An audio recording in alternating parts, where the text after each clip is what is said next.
Hi there and welcome. Today we'll be taking a look at the Fibonacci sequence and a common programming coding question associated with it. The Fibonacci sequence was mentioned as early as 200 BC in the works of Indian mathematician Pingala, and later mentioned in 1202 by Leonardo of Pisa, also known as Fibonacci, which is what it was named after. The way the sequence works is that the nth number in a sequence is the sum of the previous two numbers before it. So in most variations, the first two numbers start as 0 and 1. The third number is the sum of the previous two. So 0 plus 1 is 1. Then the fourth value is the sum of the two before it. So 1 plus 1 is 2. And this pattern repeats itself.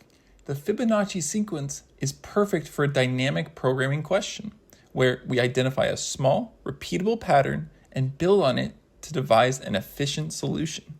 Let's see how we could solve a common coding question like the nth Fibonacci number.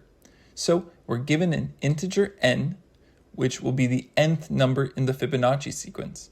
It is 0-based, so the 0th Fibonacci number would be 0, the first would be 1, so on and so forth.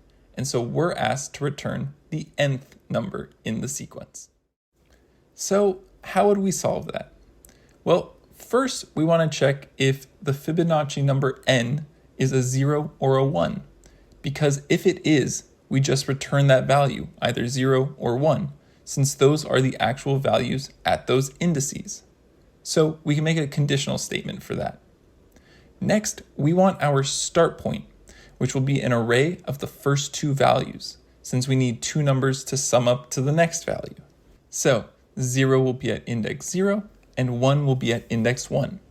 Now we'll have a while loop. And while the array's length is less than or equal to n, we will insert into the array the sum of the last two values in the array.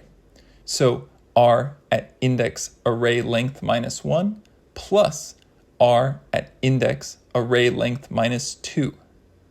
Okay, then we're going to return the value at index n, and that's going to be our final answer. Now let's go ahead and hit submit. And it looks like we have solved the question correctly. Awesome. Thank you so much for watching the video. Please like and subscribe if you enjoyed it, and I look forward to seeing you in the next one.